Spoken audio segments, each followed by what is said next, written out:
el ingeniero y coronel Lucio Gutiérrez. Coronel, bienvenido, buenos días. Buenos días, muchísimas gracias. Yo sí necesito la vacuna porque como andamos recorriendo el país, cualquier rato caemos nuevamente. Estuve 2 meses y medio con oxígeno. Positivo. Sí, O con con oxígeno. A ver, cuénteme eso. A mí me agarró el COVID-19, estuve 2 semanas hospitalizado, a ratos más allá que acá. Pasé 2 meses y medio con... Positivo, sí, con oxígeno. Sí, pues uno lo entrevistamos, estaba con oxígeno la última vez. Sí, las Penúltima 24 horas Sí, del día. ¿ya? A partir del 3 de octubre, en que me exigieron que vaya de manera presencial a inscribirme, Bueno, cuando fui a reconocer mi candidatura, tuve que ir con tanques de oxígeno, porque no quisieron ir al hospital, no quisieron que lo haga de manera telemática, me dijeron o viene acá o no se inscribe, me tocó ir con tanque de oxígeno portátil a inscribir, a reconocer. ¿Qué tiempo estuvo con oxígeno? Yo estuve 2 meses y medio y todavía... Pero lo fue quitándose el oxígeno poco a poco. No, las 24 horas del día no me podía quitar el oxígeno, no podía respirar. Ya, Y luego pues ya me retiré el oxígeno, 1 mes y un poco más que me retiré el oxígeno, pero todavía en la sierra y en las noches uso oxígeno. Aquí en la costa sí es un paraíso, un privilegio, aquí no uso ni en el día y tampoco en la noche, ¿no? Aquí ya estoy va descansando. a tener que quedarse a vivir por acá. Sí, yo creo que por acá sí. Pero yo conozco aquí, por ejemplo, personas que han salido, mayores que usted, y le han ido quitando el oxígeno poco a poco. Por ejemplo, al principio era mediodía, o sea, de 6 de la tarde a 12 de la noche, 6 horas. Después le bajaron a 3 horas. Después a 2 horas, poquito a poco. Sí. Ya ahorita andan sin problema. Sí, a mí también me hicieron eso inicialmente, pero los pulmones estaban demasiado tomados y no dio resultado. Me tuvieron que nuevamente hospitalizar.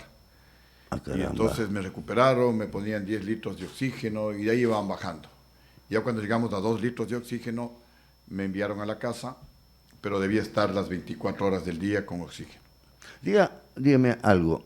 Pero usted puede trotar, puede correr. Ahora ya. Recién tuve una nueva cita con la neumóloga, me revisó, ya se han recuperado bastante los pulmones, que se demora, ¿no? Eso es lo más complicado. Sí. Ya no, Para ya eso no hay terapias. Sí, ya no tengo problemas de contagio, pero tengo las secuelas del virus. Esas secuelas. A ver, pero por ejemplo, una alternativa que es que el que vive en el cerro, en los Andes, puede venir acá porque acá hay más oxígeno. Exacto. Digo yo. Así es, sí. Aquí uno no necesita oxígeno, ¿no? En la sierra sí.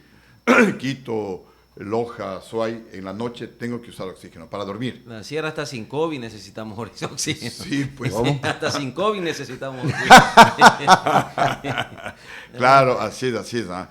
Y además, pues, los médicos me recomiendan que yo me quede en casa. De alguna manera estoy desoyendo la recomendación de los médicos. Sí me han advertido, se contagia otra vez y es el último contagio, porque si la primera vez me libré, la segunda vez me han dicho los médicos, no se va a librar, porque ya queda el organismo, quedan las secuelas, exactamente. Entonces, es un riesgo, pero hay que correr ese riesgo. La situación del país es crítica. Sí, totalmente. Pensamos que somos la mejor opción para sacarle al Ecuador de la crisis, y es por eso pues que arriesgando la salud no nos queda otra opción que recorrer el país. Correcto, coronel. Vamos al grano.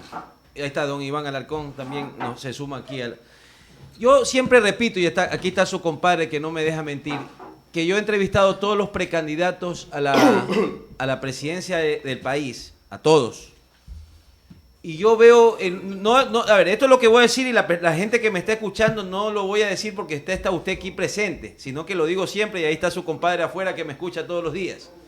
Que al único candidato sensato y sincero que yo escucho es a Lucio Gutiérrez, al resto los veo un poco disfrazados, los veo como que asesorados. Yo la única persona que veo sensato y sincero es a Lucio Gutiérrez. 1. 2. Aquí la memoria es frágil, coronel. Yo recuerdo aquel día que lo tumbaron a Lucio Gutiérrez como presidente de la República, tenían el apoyo de la provincia de Manabí. ¿Cuáles fueron esos proyectos que dejó encaminado Lucio Gutiérrez desde la presidencia? Porque aquí tenemos memoria frágil y hay que recordarlo, para que sepa de dónde nacieron los grandes proyectos que hoy se cristalizaron en Manabí. Así es. A ver, no solamente que mi gobierno, como introducción, tenía los mejores logros sociales y económicos de toda la historia del Ecuador. No hay gobierno desde 1830 en el que haya crecido más la economía, en el que se haya reducido más la pobreza, en el que se haya generado más empleo, en el que haya habido más inversión extranjera que en el gobierno de Lucio Gutiérrez. No hay, desde 1830 hasta el día de hoy. Igualmente, hasta cuando se publicaron las encuestas, el 4 de marzo del año 2005, en el periódico El Universo, el presidente Lucio Gutiérrez era el presidente con la más alta popularidad de los últimos 20, 25 años, es decir, desde el año 80 aproximadamente, en que se comenzaron a hacer encuestas. Lucio Gutiérrez era el que tenía la más alta credibilidad, la más alta popularidad, entre un 37 y un 40%. ¿Quién lo decía? Informe confidencial de Jaime Durán Barba y perfiles de opinión de Hugo Barber. Y a ese presidente, con la más alta popularidad y que tenía los mejores logros sociales y económicos, le tumbaron. La pregunta entonces, ¿y por qué lo tumbaron?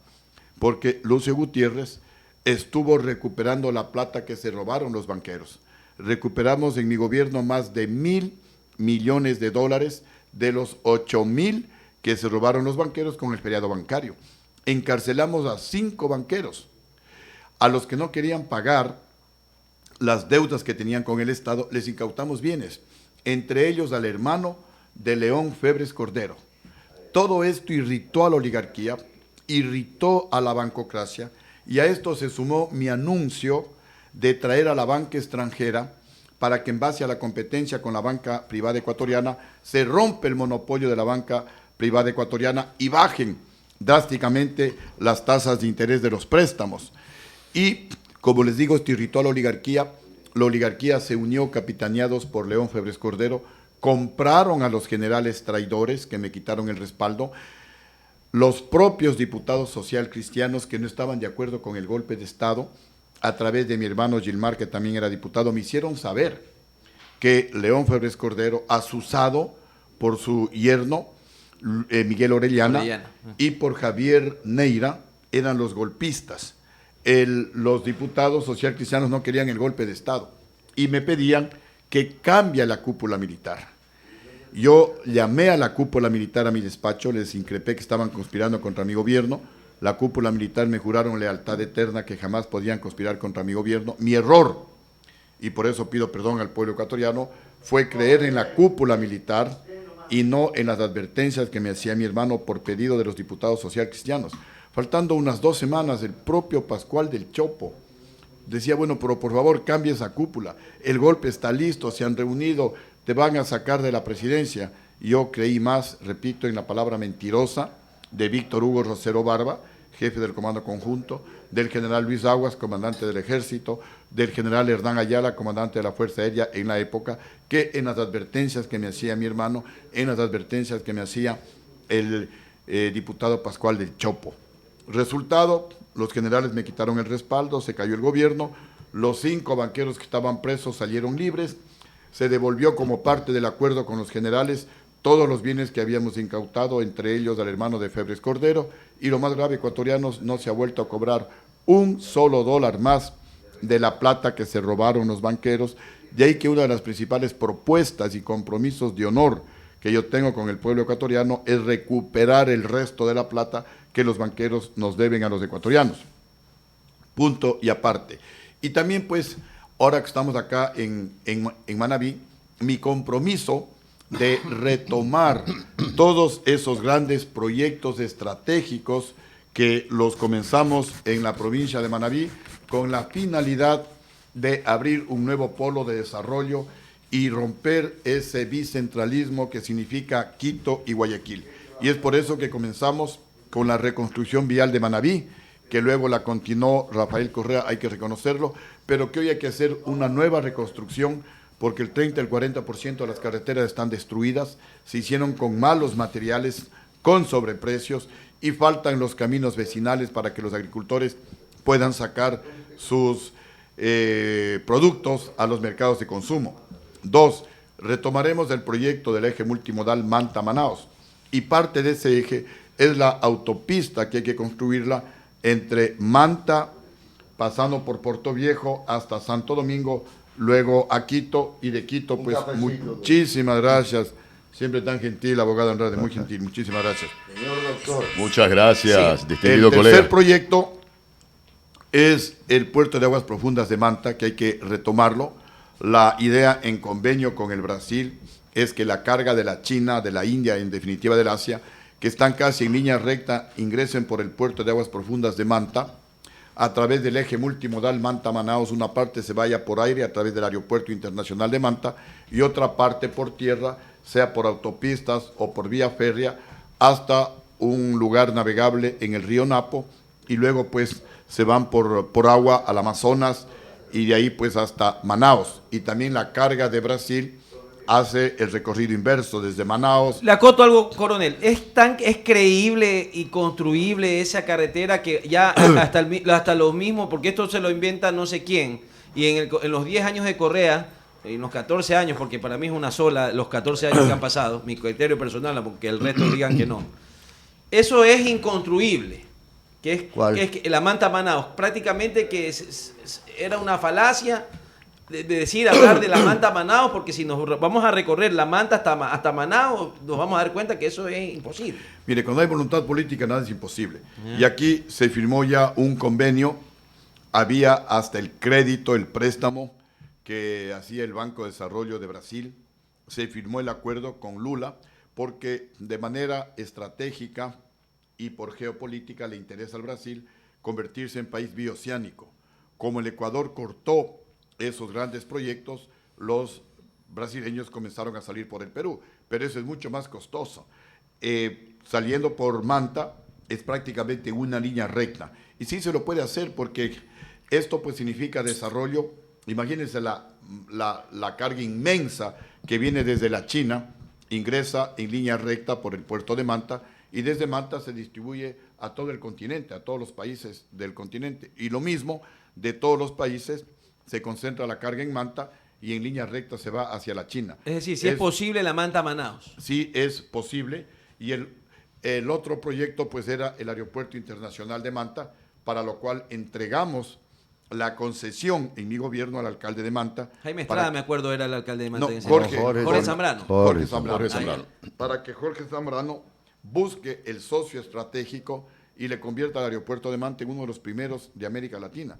Lamentablemente, el presidente Correa quitó esa concesión por la presión de los dueños del aeropuerto de Quito y del aeropuerto de Guayaquil, que no quieren competencia. Y lo propio hicieron con el puerto de aguas profundas de Manta.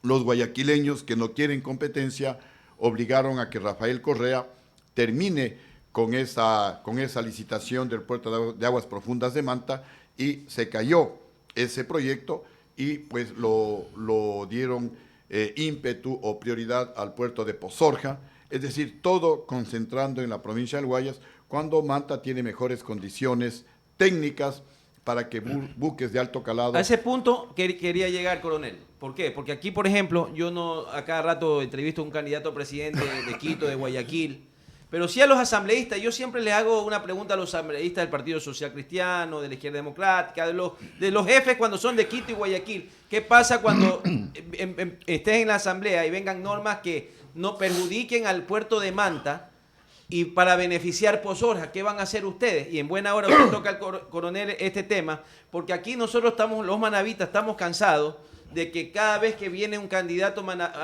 se vienen estas épocas de elecciones, vienen a decir que tenemos sangre manavita, mi abuelita es manavita, mi novia fue manavita, mi abuelito, mi hermano, mi cuñado, todos son manavitas. Y a la hora de la hora no ponen ni siquiera un ministro manavita.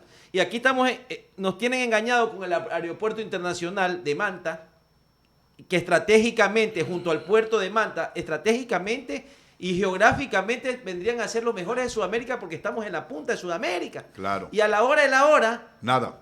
vienen con el cuento, no, es que prefieren ir a Guayaquil, porque en Manta no traemos, pero no hay que llevar. Con ese cuento nos tienen engañado 10 años, 14 años, y por eso le siguen dando a Pozorja. ¿Qué haría Lucio Gutiérrez en su gobierno con el puerto de Manta? Yo tengo algunas ventajas.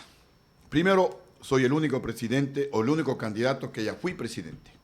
Un presidente que recibió un país en crisis. Recordemos lo que decía Gustavo Noboa, no va a dejar la mesa servida. No pagó 2 meses salario del sector público. Me dejó en atrasos para pagar de inmediato 730 millones de dólares, que eran más del 10% de un presupuesto pequeño que teníamos en esa época de 6.400 millones de dólares. Y sin embargo, pues nos pusimos a trabajar y entregamos un país boyante, con los mejores resultados sociales y económicos de toda la historia del Ecuador. Esa es la primera gran ventaja.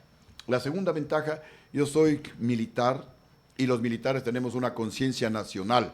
Y es por eso que para justamente romper ese bicentralismo Quito y Guayaquil y para abrir 2 nuevos polos de desarrollo, fue que iniciamos esos 5 grandes proyectos estratégicos para Manabí, para abrir un nuevo polo de desarrollo en Manabí, y también la troncal amazónica para unir las 6 provincias amazónicas y por primera vez que los amazónicos conozcan lo que era pavimento, lo que era asfalto.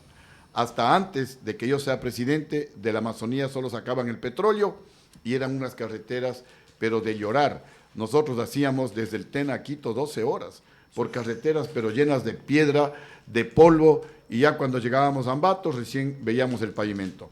Y por el otro lado, cuando llegábamos a Pifo, ya en la provincia de Pichincha, veíamos el pavimento. Por primera vez en mi gobierno hubo pues el pavimento. Y también estábamos por construir un aeropuerto internacional para que los turistas extranjeros, los norteamericanos, canadienses, europeos, como ellos pedían, vengan directamente a la Amazonía, estén 4 o 5 días en la Amazonía, conozcan las culturas amazónicas, la biodiversidad de la Amazonía. En la noche querían tener hoteles de 5 estrellas para jugar en los casinos. Todo ese proyecto lastimosamente también pues se lo truncó, y en el gobierno anterior hicieron un aeropuerto regional que les anticipamos que iba a ser un fracaso.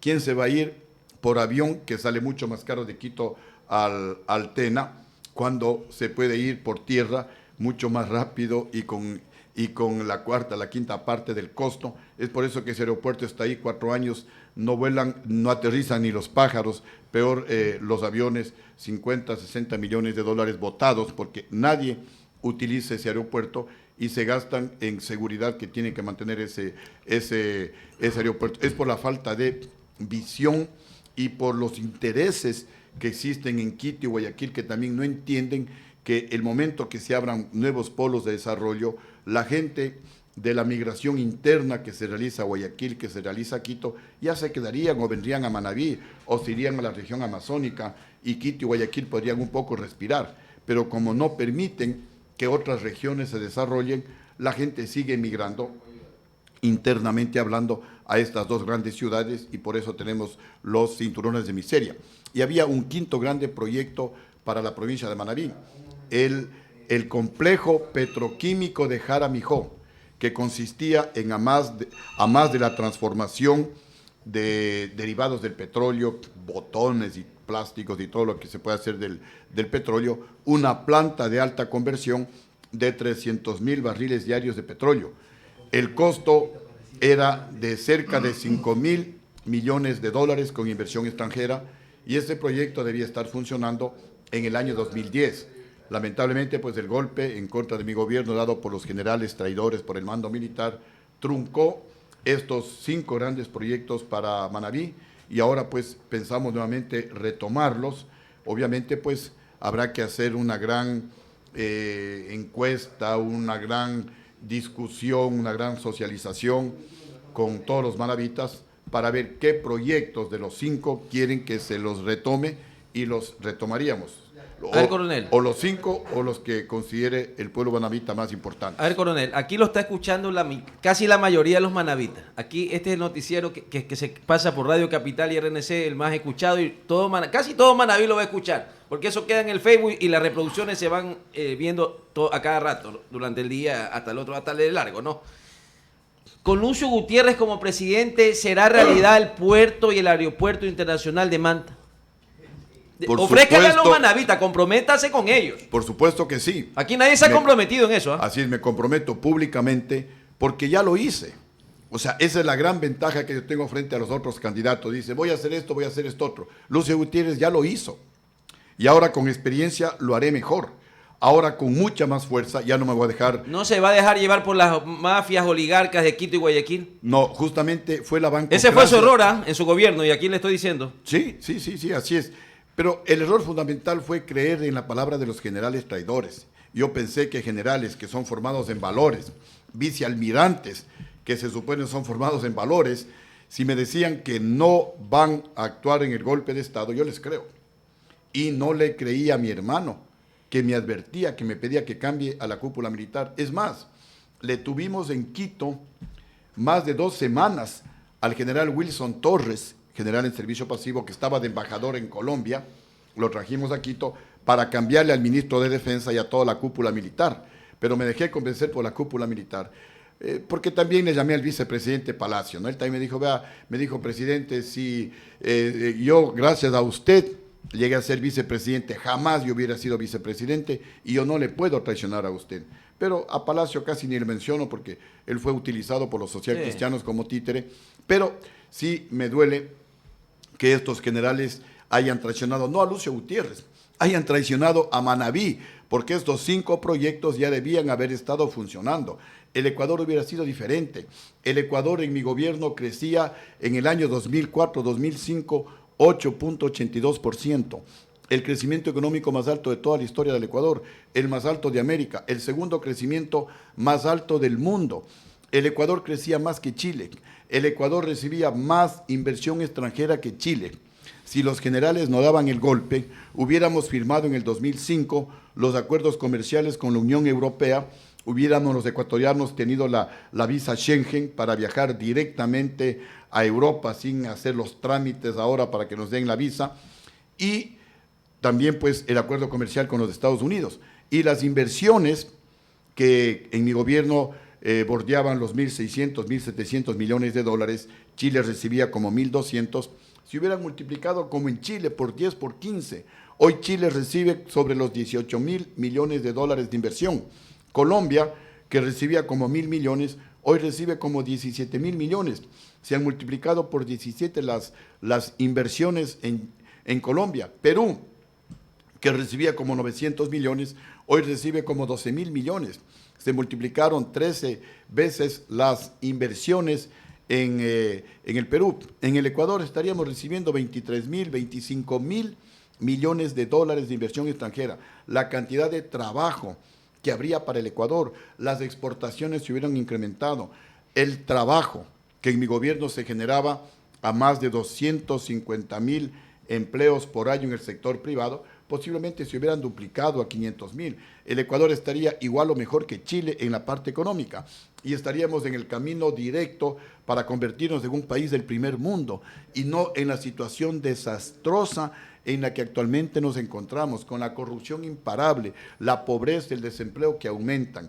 Y justamente por ese desangre de la patria es que, arriesgando mi salud, estoy nuevamente en esta lucha, porque sé que soy la mejor alternativa. No es petulancia, no es vanidad. Yo estoy por patriota. Yo estoy porque amo a mi país. Así como cuando sacrifiqué mi carrera militar el 21 de enero del 2000 ante el robo de los banqueros a los dineros del pueblo ecuatoriano, así como demostré mi patriotismo cuando en contra de mi familia, en contra del abogado que me decía que no regrese al Ecuador a los 5 meses después del golpe, yo renuncié a 3 asilos políticos y vine al penal García Moreno a demostrar mi inocencia. Soy el único presidente que, estando el gobierno golpista en el poder, estando los generales traidores en el mando militar y una justicia que quería, pero de cualquier forma, dejarme a lo mejor 30 años en la cárcel, vine al penal García Moreno y, como le decía yo a mi esposa, cuando uno tiene la verdad, uno enfrenta al mundo y se le vence.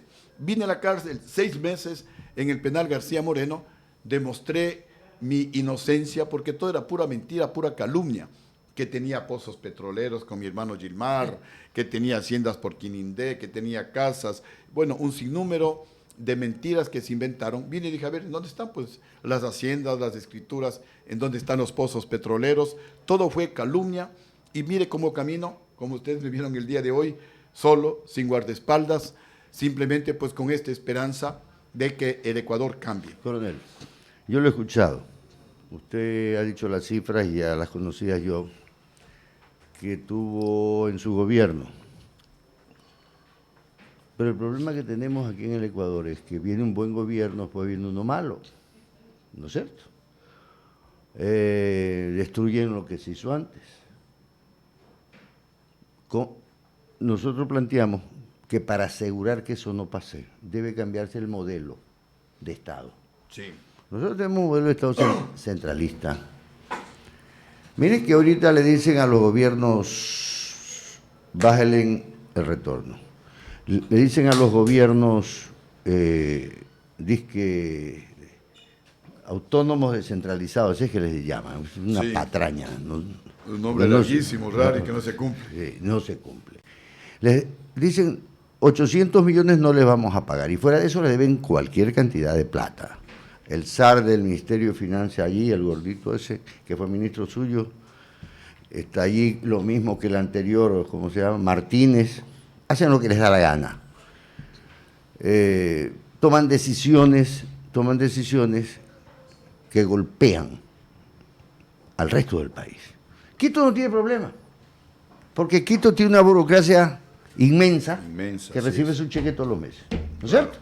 Y ahí gastan y eso reactiva la economía. Claro.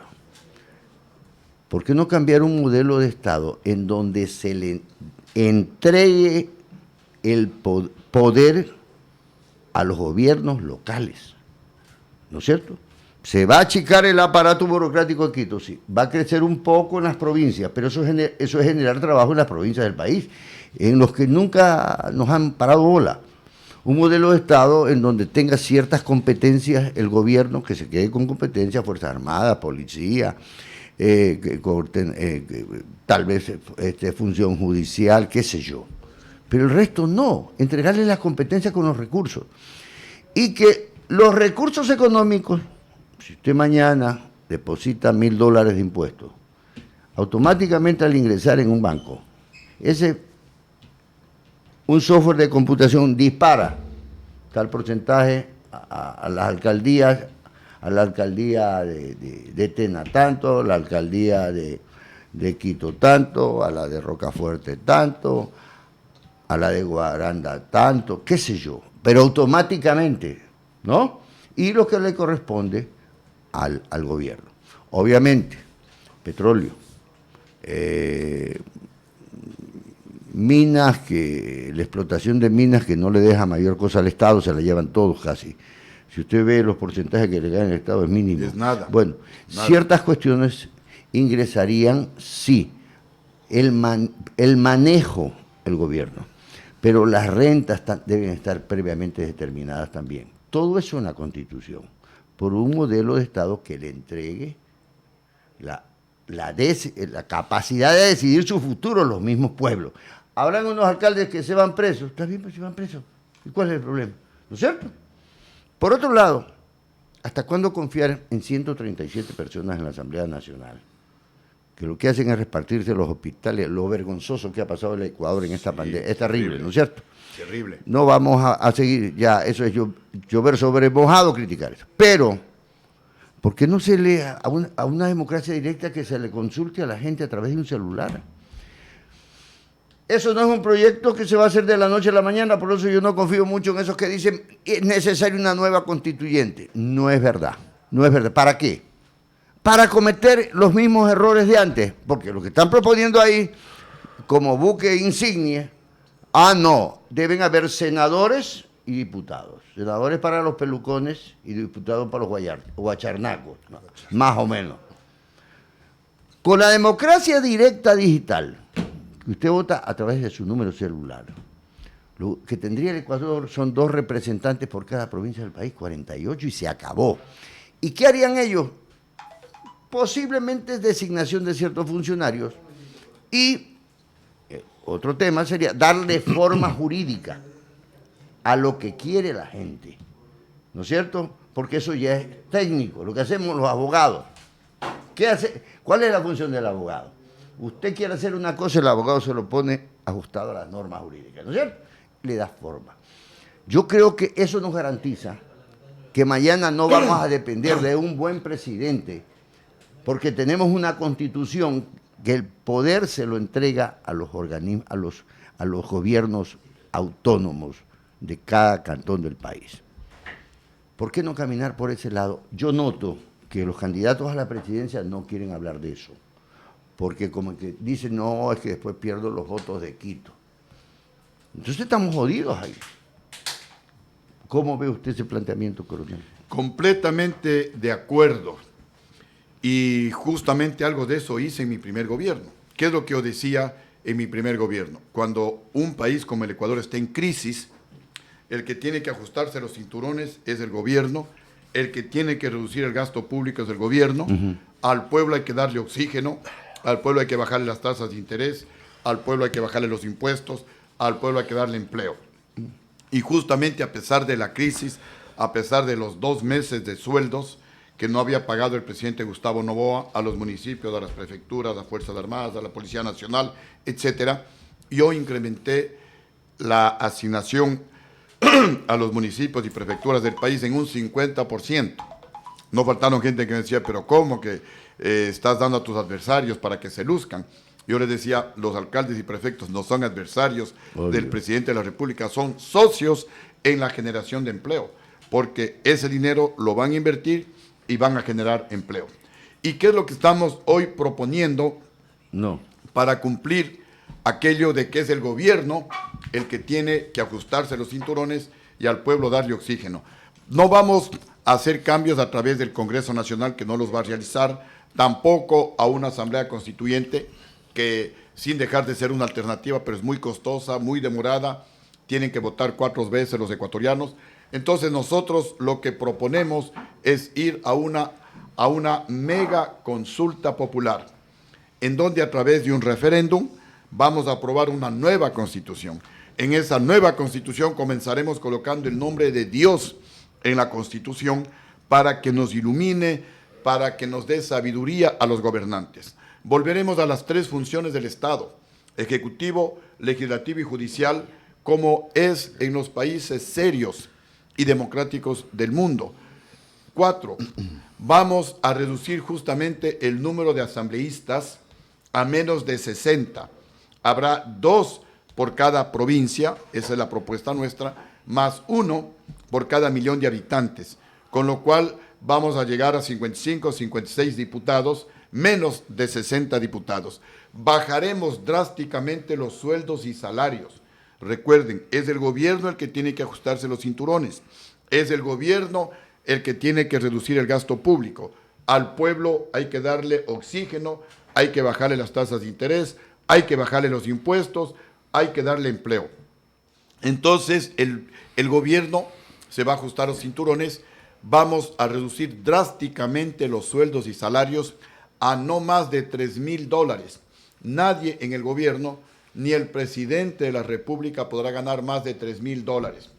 Esto, hago aquí un paréntesis para retornar a lo que estoy mencionando, aunque tal vez los cambios más sustanciales, eliminaremos las pensiones vitalicias de los expresidentes de la República y aprobaremos toda la normativa para aprobar leyes como las que voy a mencionar. Pero ya lo hicimos en nuestro primer gobierno, bajamos los sueldos y salarios. Por ejemplo, había gente que en el Banco Central ganaban $16,000, el doble que el presidente de la República.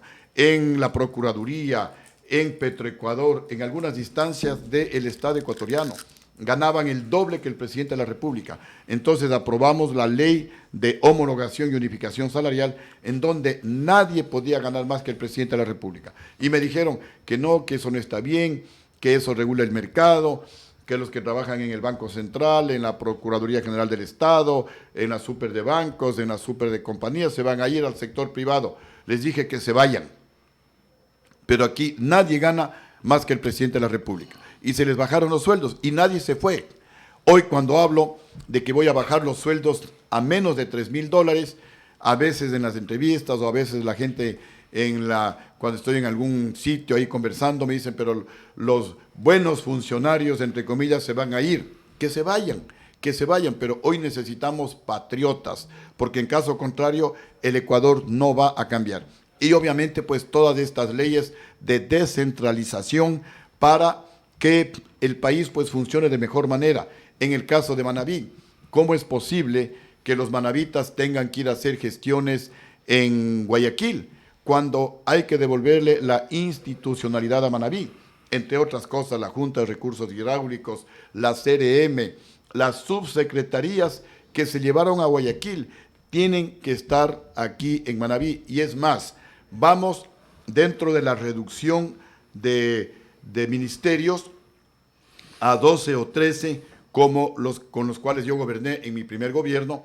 Vamos a crear el Ministerio de la Tecnología. El Ministerio de la Tecnología pues se encargará de convertirle a nuestro gobierno en técnico y no burocrático. Por ejemplo, el IES, el ISPA, el ISPOL, con una nueva ley, serán instituciones técnicas, no una caja chica, no un botín político del gobierno de turno, porque llega, por ejemplo, el economista Ramiro González, delegado del presidente de la República, no a dirigir bien el IES, a robar. Por eso hoy está prófugo de la justicia, a meter gente en el IES que igualmente pues la gente va a robar. En la nueva ley Como usted no regresa al Ministerio de la Felicidad ese. No, pues nada de esas bromas.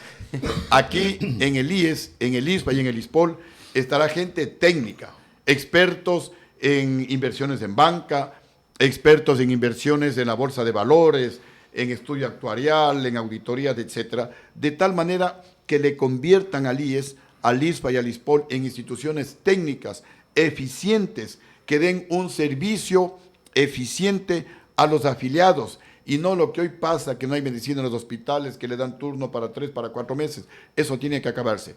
Y también vamos a convertir en una institución técnica a la empresa telefónica, a las empresas eléctricas, a las aduanas, en donde se roban como 3.000 millones de dólares al año. Un contenedor se demora 2, 3 días en ser desaduanizado, cuando con tecnología eso debe salir en 4 horas, 6 horas. Con lo cual ganamos todos, gana el importador, gana el consumidor y gana el gobierno. Gana el tiempo. Y gana el tiempo, ganamos todos. Como gobierno, en lugar de recibir X cantidad de dinero por la desaduanización, voy a recibir el doble para invertir en beneficio del pueblo ecuatoriano. Es decir, con un poquito de tecnología, con un poquito de creatividad, un gobierno que se dedique a gobernar. El problema es que los presidentes se dedican primero a robar, segundo a dejar robar a sus ministros, tercero a hacer más ricos a los ricos. Entonces no están gobernando en beneficio del pueblo. Y le acoto algo, y si aquí se le hacían denuncias y se ponían bravos. Se ponían bravos cuando se le decía que había actos de corrupción en Manabí, pues. Exacto. Porque aquí la gente piensa que el único delito que cometió el correísmo fue lo que están sentenciados. Es decir, en el resto de provincias no hubo delitos. Y aquí cuando se les decía, se ponían bravos. No, estás loco, si son hombres honestos, nos decían. Y aquí tengo amigos ingenieros civil, un ingeniero civil, compañero mío, que está en estos momentos trabajando en algo que no es de su profesión. Ningún trabajo, todo trabajo dignifica a la gente. ¿Ya? Pero ese tiempo, porque necesitaba 30-35% del coime en el Midubi, en las casitas. No me corresponde decir a mí quién era el director del Midubi de ese tiempo, pero dentro de estos 14 años, que para mí son lo mismo, así es, perdió su casa, su carro. Eso es que hay muchos que no les gusta eso. Pero, coronel, última pregunta de mi parte, antes para interactuar con su candidato a vicepresidente, sí, que está aquí, David. David, aquí, así es. Bienvenido, David. Gracias. En el año 2016, los manavitas tuvimos quizás el golpe más fuerte de la historia de ese terremoto. Fue el golpe más fuerte de la historia, Puerto Viejo, Esmeraldas, esas dos provincias, ¿no? Yo creo que el presidente Correa tuvo la oportunidad de darle más a Manabí. ¿En qué aspecto? Ya se lo voy a decir y espero que esta propuesta la coja usted y usted la analice para ver si es posible usted llegue a la presidencia, la pueda tomar. Manabí y Esmeraldas los golpeó el terremoto. Luego una crisis económica que ya estaba en el país y nos termina de liquidar esta emergencia sanitaria, la pandemia y la corrupción, que es la epidemia, donde dejaron postergado a Manabí sin hospital en Pedernales, en Bahía, y se acogen, escúcheme el chiste de esto, al procedimiento, ¿cómo se dice? Al procedimiento abreviado. Y le dan 40 meses, 50 meses, y acá por $500 le pidieron 13 años de cárcel a una concusión que hubo y les terminaron en 3 años. Ya, esas son las desigualdades que hay. Claro, pero ¿a qué voy? ¿Cuál es la propuesta? ¿Por qué no considerar a Manabí y Esmeraldas como zona franca?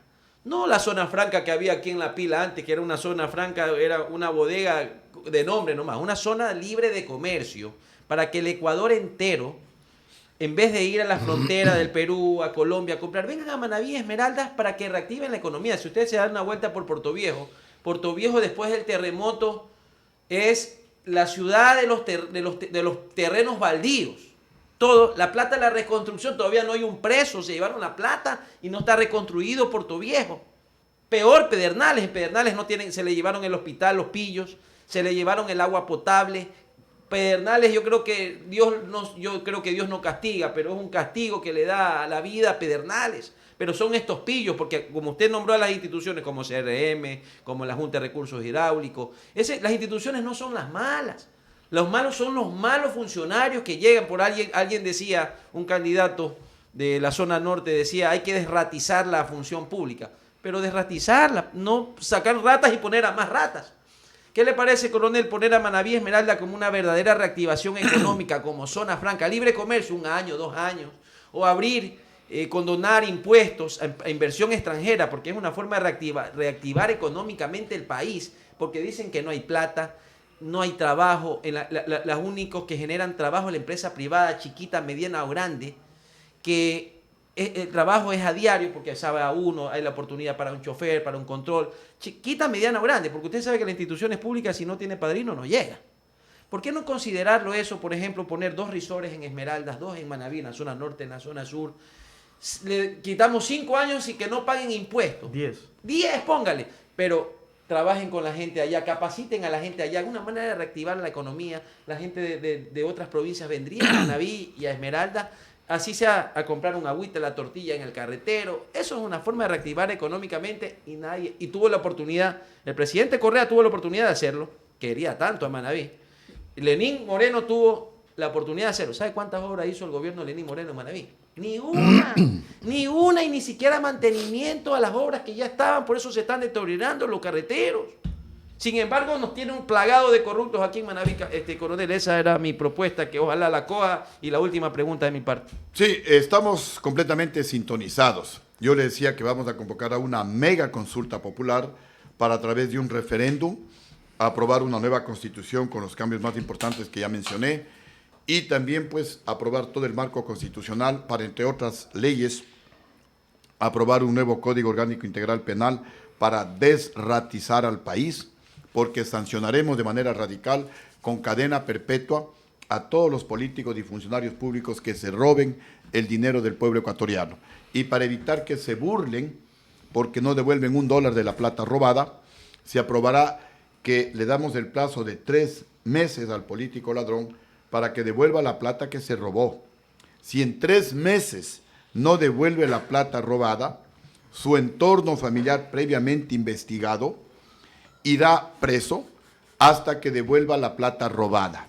No les podemos fusilar, como nos piden algunos, la pena de muerte, la ley marcial, pero sí podemos ser drásticos, y el pueblo ecuatoriano, que es el soberano, aprobará esta reforma.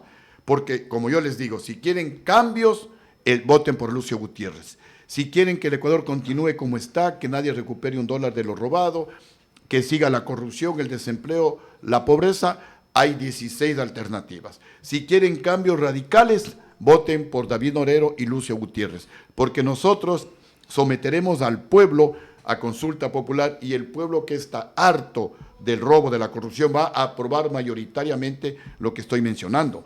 También sancionaremos con cadena perpetua a los jueces y fiscales corruptos que cobran por las sentencias. Por eso es que mientras el pueblo, por no tener dinero, están presos injustamente, estos políticos ladrones pagan al juez, pagan al fiscal y no les meten a la cárcel. Y si van presos, pasan 2, 3 años, no devuelven $1 de la plata que se robaron y salen a disfrutar de los millones que se robaron. También la propuesta es cadena perpetua para los jueces para los consejeros del Consejo Nacional Electoral, que a través del fraude electoral, que a través de los apagones, hacen ganar a un candidato por el que el pueblo no votó, y ahí comienza la corrupción, el sobreprecio en las obras, etcétera. Y también cadena perpetua para los sicarios, para los violadores de niños y de niñas, para los crímenes de femicidio, y también para los secuestradores de ecuatorianos, tanto en el país como en el exterior. Y se aprobará en ese mismo nuevo Código Orgánico Integral Penal, que los que sean sancionados a más de 1 año de cárcel comerán con el sudor de su frente, y a no les mantendrá el pueblo ecuatoriano. Y también aprobaremos una ley que la llamamos de justificación y confiscación de bienes.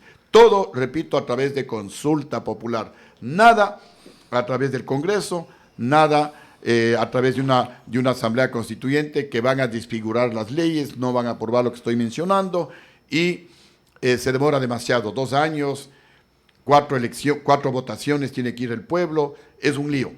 Esto va a ser un solo golpe para aprobar esta nueva. Sí, con esto termino. Sí. Y también la ley de justificación y confiscación de bienes para investigar por lo menos desde el año 2000 todas las fortunas no justificadas de los políticos serán incautadas en beneficio del pueblo ecuatoriano, y mi compromiso con David Norero de recuperar la plata robada como lo hicimos en mi primer gobierno, compromiso de honor, para que nunca más un político se robe impunemente el dinero del pueblo ecuatoriano. Coronel Gutiérrez, antes de iniciar el diálogo con su candidato a vicepresidente, su compañero de fórmula, David Norero, que ya se encuentra aquí con nosotros, vamos a tocar el tema económico y de reactivación productiva en el país.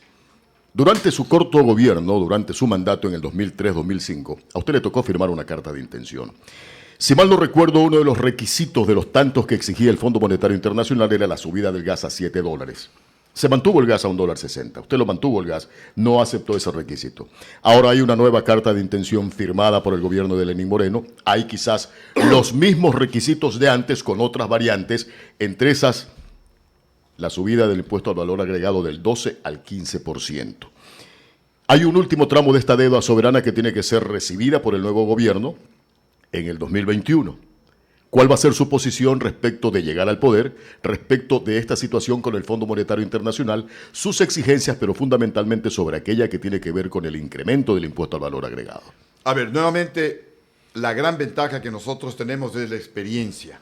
Yo ya fui presidente del Ecuador, yo ya negocié con el Fondo Monetario Internacional, yo ya firmé una carta de intención en la que el fondo me pedía, como usted ya lo recordó, que suba el precio del gas a $7, que suba el costo de los servicios básicos, que congele la pensión de los jubilados, que congele los sueldos de todo el sector público. Y yo no hice nada de eso, hice todo lo contrario. Congelé el precio del gas a $1.60. Bajé el costo de la planilla de luz, el costo de la planilla telefónica. El único gobierno que bajó, todos han subido. Más que dupliqué la pensión a los jubilados de $118 en el año 2003, a inicios del año 2003, incrementamos. Pero los sueldos del sector público sí los congeló. A 300, los sueldos del sector público los congeló. Ya voy allá. A $305 incrementé la pensión a los jubilados. Incrementé los sueldos y salarios a todo el sector público, aprobando la ley de homologación y unificación salarial que permitió incrementar a todo el sector público a la escala de 14 grados, mientras poníamos orden en los sueldos en el sector público, porque los de Petroecuador, los del Banco Central, los de la Procuraduría, Contraloría, los de las superintendencias, eran burocracia dorada que ganaban el doble. Latisueldos había ya, ¿no? Latisueldos. Se les bajó a todos a menos de $8,000. Pero ¿qué hice a cambio? Decreté la austeridad. No podíamos comprar ni una bicicleta, peor un vehículo. Yo me movilizaba en los mismos vehículos viejos que heredé de Gustavo Noboa. Prohibido contratar consultorías o asesorías. Bajamos hasta en un 34% los gastos administrativos en todos los ministerios. No podían, sino solo con mi autorización, salir a un viaje al exterior, ganar viáticos. Una vacante que se producía no era llenada. No era posible hacer consultorías, hacer asesorías, y ahorramos más dinero con estas medidas que el que hubiéramos ganado si es que incrementábamos los impuestos, si es que congelábamos las pensiones a los jubilados, el sueldo al sector público. ¿Qué vamos a hacer ahora? En aquella ocasión, general, coronel, ¿con eso satisfizo ciertas demandas del Fondo Monetario Internacional y la carta de intención? Con eso satisfice Y compensó otras que no Sí. se llevaron a cabo, como lo exigía el fondo, ¿no? Sí, satisfice inicialmente porque a la final se rompió el acuerdo con el fondo. Teníamos una línea de crédito de 4.000 millones de dólares. Nos dieron el primer aporte de 800 millones de dólares. Como no hicimos lo que nos pedía el fondo, el acuerdo se rompió. Pero seguimos pues en contactos con el fondo porque ya no necesitaba más dinero. Y ahora- Mi gobierno es el único que la deuda de 13.700 millones de dólares la bajamos a 10.000 millones de dólares, porque ya no necesitaba más plata. Cuando no se roba, cuando el presidente no roba, ni deja robar a sus ministros, la plata alcanza para todo, hasta para ahorrar. Soy el único gobierno que dejé dinero ahorrado. Cuando se roban la plata, como pasó en el gobierno anterior, como pasa en el gobierno actual, el presupuesto no alcanza para nada, ni para pagar los sueldos. Podrán subir a 40.000 como tenía Rafael Correa, a 40.000 millones el presupuesto. Yo tenía 6.400 millones de presupuesto y me alcanzaba para todo, hasta para ahorrar. Después, pues, Correa llegó a tener 40.000 millones de dólares, actualmente es más de 35.000 millones, pero si se roban la plata, el presupuesto no alcanza, repito, ni para pagar sueldos. ¿Qué voy a hacer yo? Ahora sí, ¿cuál con va a el ser la fondo? posición suya ahora a partir del próximo año con el Fondo Monetario Internacional? Nuestra propuesta desde antes que se llegue al acuerdo con el Fondo Monetario Internacional por parte del actual gobierno fue la de bajar el valor del IVA del 12 al 10%. Y esa propuesta la mantenemos y vamos a bajar el IVA del 12 al 10%. Primero, porque... ¿Cuánto es la incidencia en el presupuesto general del Estado quitarle 2 puntos al impuesto al valor agregado dentro, insisto, del presupuesto? Sí, Más o menos. cada punto es más o menos 500 millones, un poquito más de Hablamos de 500 1.000 millones de dólares, ¿no es Hablamos de cierto? un poquito más de 1.000 Que el millones. Estado debería dejar de percibir. Así es. No, por esa vía. ¿Cuál es el criterio nuevamente? ¿Cómo compensar ahí? Ya, ¿cuál es el criterio nuevamente? Que cuando el país está en crisis, el que tiene que ajustarse los cinturones es el gobierno.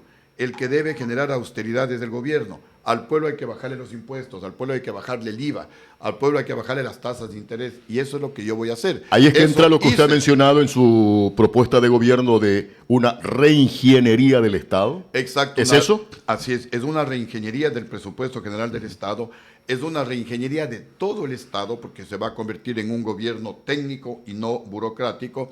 Y entonces vamos también con la mega consulta popular a aprobar toda la normativa para convertir al Ecuador en un centro financiero internacional, que consistirá en traer a la banca extranjera para romper el monopolio que significa la banca ecuatoriana y que bajen las tasas de interés a niveles internacionales del 3% de interés anual, del 4% de interés anual, con lo cual habrá dinero barato para... Pero que ya ha habido cualquier- banca extranjera en el país, coronel, y sin embargo las tasas de interés no han bajado. Más bien el banco o el banquero internacional o el banquero extranjero se ha tenido que adaptar a los vaivenes de las tasas de interés nuestras. En ¿Cómo mi- lograrlo ahora? En mi gobierno hubo unos pocos bancos extranjeros. Ya pero no hay ahora, ¿no? Pero no era un centro financiero internacional. Cuando yo anuncié que iba a traer a la banca extranjera, fue que la bancocracia se levantó, como ya lo mencioné, compraron a los generales traidores y hubo el golpe para que no venga la banca extranjera, porque la banca privada ecuatoriana no quieren ser los únicos, quieren mantener el monopolio, y la banca privada ecuatoriana es el principal obstáculo para el crecimiento de la economía ecuatoriana. ¿Cómo puede crecer la economía? Con intereses para los microcréditos. Del 16 al 28%, coronel. 28%, es imposible. Tenemos No se que puede hacerles trabajar que así. bajen al 3% de interés, porque si en el mundo los bancos dan préstamos al 3% de interés anual, en algunos casos hasta menos, ¿por qué en el Ecuador no se lo puede hacer? Porque falta un presidente que gobierne en beneficio del pueblo ecuatoriano. No con Porque banqueros. la mayoría de presidentes gobiernan para Coronel, los no con banqueros ni con empresarios. Así es, gobiernan para los banqueros, para los grandes empresarios. De yo ser presidente, repito, traeremos a la banca internacional para hacer bajar las tasas de interés a niveles internacionales del 3, del 4% de interés anual, con lo cual habrá dinero barato para que cualquier empresa, desde la más pequeña hasta las más grandes, haga préstamos baratos, invierte en los sectores productivos y genere empleo. Agricultura, turismo, pesca, agroindustria, construcción, transporte, en el sector artesanal. La gente con empleo va a consumir y a través del pago del IVA el gobierno tendrá recursos, ahí sí, que le permitirán invertir y mejorar la salud, invertir y mejorar la educación, bajar el IVA del 12 al 10%. Entonces yo le voy a decir al Fondo Monetario Internacional, señores, yo no voy a subir el IVA, voy a bajar el IVA y la alternativa es esta. De esta manera yo voy a tener más recursos que los que tendría si subo el IVA. Además, el IVA es el impuesto más injusto que existe en un país, porque paga lo mismo el rico, el banquero, el millonario, que el pueblo. Entonces hay que reducir esa injusticia. Segundo, si es que subimos los impuestos, el pueblo tiene menos capacidad de consumo y va a comprar menos, y los ingresos van a ser menores. Al contrario, si bajamos los impuestos, bajamos el IVA, el pueblo tiene mayor capacidad de consumo, va a comprar más, y a través del pago del IVA, que estará en el 10%, el gobierno va a tener más ingresos. Y se va a reactivar la economía. Igualmente, Claro. si es que bajamos los impuestos, baja la evasión tributaria, y entonces el gobierno va a tener más ingresos. Y al final del día, así como yo hice en mi primer gobierno, bajando los intereses, bajando los impuestos, bajando las tasas de interés, el gobierno tiene más ingresos que los que tendría si le castigamos al pueblo con un IVA del 15%. Usted habló hace poco momento de préstamos baratos para la reactivación de la economía. Ha hablado usted de préstamos con 0% de interés a Sí. 2 años plazo. Sí. Díganos y dígale a Manaví dónde hay ese dinero tan barato o que no genera ningún costo. ¿Es de recursos propios del Estado o son empréstitos a través de organismos internacionales multilaterales? A ver, en la banca privada vamos a hacerles bajar las tasas de interés a través de la competencia, rompiendo el monopolio, trayendo a la banca extranjera para que les obligue a los banqueros ecuatorianos Eso a está ser claro. eficientes. Mientras tanto, en la banca pública, comenzaremos desde la parte formal. Al Ban Ecuador le vamos a cambiar de nombre y volverá a llamarse Banco Nacional de Fomento. ¿Por qué? Porque la banca pública, la banca del Estado, no es para lucrar, ese concepto es equivocado, no es para ganar plata. La banca pública es para fomentar el desarrollo, para fomentar la agricultura, el turismo, el comercio, la pesca. Y con ese criterio, la banca pública tendrá que ser tan eficiente como la banca privada internacional. Y bajaremos las tasas de interés para estos créditos que se harán con los propios recursos de la banca 0% de pública. interés. Van a haber dos tipos de créditos. Unos en el que se cobrará el 3% de interés, se elimina la central de riesgo o buró de crédito como requisito para acceder al préstamo y habrá hasta 2 años de gracia para que el proyecto productivo funcione. Esto es para los pequeños productores agrícolas, ganaderos, para los comerciantes que ya pues están bastante bien establecidos y para que aumenten su negocio y generen más empleo. Siempre la visión es para generar más empleo y uno de los requisitos será que garanticen la creación de empleo para darles este crédito al 3%. Pero también haremos una reingeniería del presupuesto nacional del Estado, eliminando toda la basura, todos los millones que se gastan en asesorías, en consultorías, que es un robo descarado a los recursos públicos, combatiendo la corrupción, recuperando la plata robada. Fijaremos dentro del presupuesto del Estado, así como se fija el presupuesto para salud, para educación, para Fuerzas Armadas, para el Ministerio de Agricultura, Turismo, etcétera, etcétera, fijaremos un presupuesto de $1.000 millones para desde el presupuesto financiar a la banca pública y dar créditos de pago de la deuda social, microcréditos, al 0% de interés. Se elimina la central de riesgo o buró de crédito hasta 2 años de gracia y después de los 2 años, cuando el proyecto productivo comienza a funcionar, comienzan a pagar y el único requisito será presentar el proyecto productivo, que lo hará el propio gobierno con sus técnicos, de tal manera que la mujer que trabaja, que vende en el mercado, la madre soltera, el vendedor ambulante, el que vende chicles en la calle, no pierda ni tiempo ni dinero haciendo el proyecto productivo.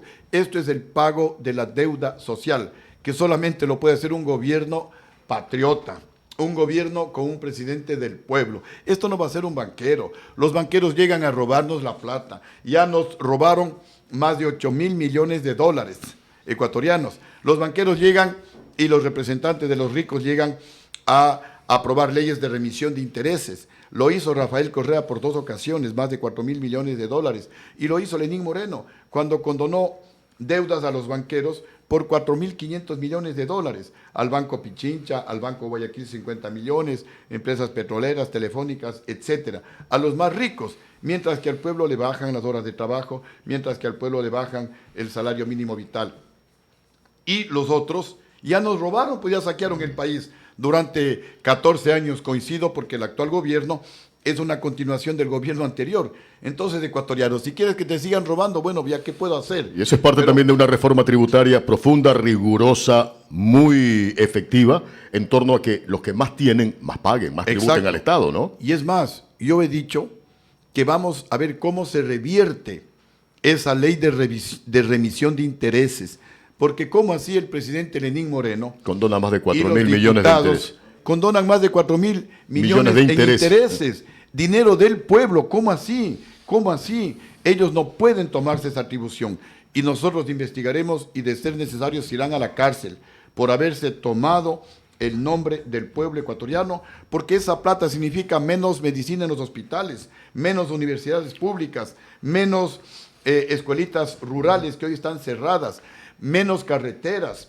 Eso significa menos dinero para dar crédito al pueblo. Es decir, a los ricos les condonan 4.500 millones de dólares. Y cuando yo hablo de 1.000 millones para darle al pueblo, la gente se sorprende. A los ricos les cobran cero interés, porque son préstamos que han hecho los ricos a la Corporación Financiera Nacional, 30, 40, 80 millones de dólares. Y como no pagan intereses, es como haberle dado el crédito al 0% de interés. Cuando yo hablo de un microcrédito, 20.000 dólares, 10.000 dólares, 5.000 dólares a los pobres, también algunos dicen, ¿pero por qué? Cóbrales algo de interés. Les digo, no, porque es el pago de la deuda social. Ellos están pobres porque los otros se robaron la plata y están ricos. Porque gobiernos como el de Correa, como el de Lenín Moreno, permitieron que los ricos, robándose la plata del pueblo ecuatoriano, se hagan más ricos y los pobres más pobres. Gracias, coronel, de mi Nuevamente parte. llegará un patriota a la presidencia para poner orden. En la una mano el pan para el 99.9% de los ecuatorianos honrados, honestos, trabajadores, pero en la otra mano el látigo, para darle látigo a todos los ladrones, para quitarles la plata que se robaron, para traerle a Rafael Correa que venga acá. Tanto que criticaba Lucio corrupto, Lucio ladrón, Lucio cobarde. El cobarde ladrón de Lucio vino al penal a demostrar su inocencia y el honrado, el valiente de Correa no viene al país. ¿Qué es lo que pasa? Algo no funciona. Pueblo manabita, quítate la venda de los ojos, quítate el tapón de los oídos, reflexiona.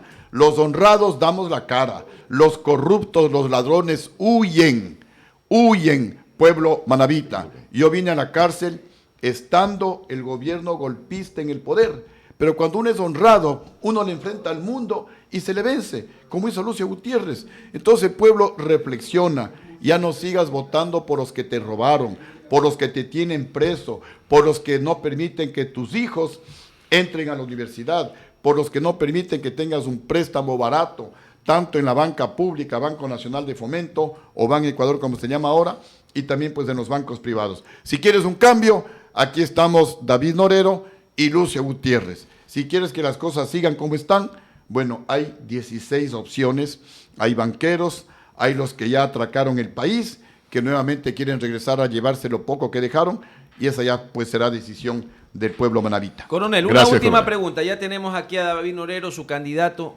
para culminar. Llegó, se le pegaron las colchas. No. A ver, David, buenos días. ¿Alguna vez